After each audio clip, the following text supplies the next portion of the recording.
Hello everybody and welcome back to another video. So in today's video I'm going to show you how to fix Apple Health not syncing on Ladder.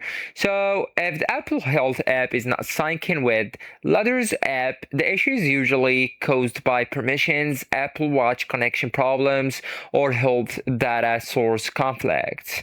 So actually guys, first you will need to re-enable the health permissions.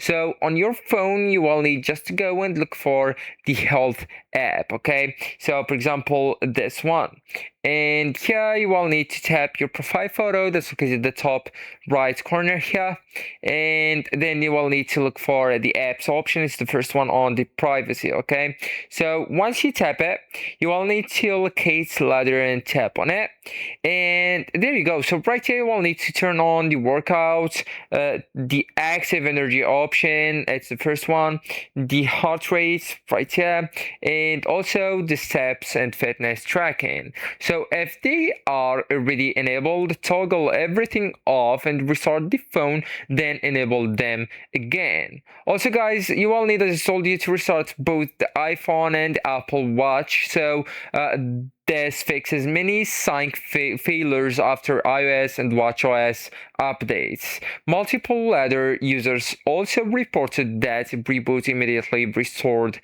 syncing. And also guys, you all need to make sure the Apple Health itself is receiving data. So open the Health app and confirm you can see the steps, workouts, heart rates, calories, etc. And if the data is missing in Health, Ladder cannot import it. So actually guys, that's it. This is the end of the video. Thank you so much for watching and goodbye.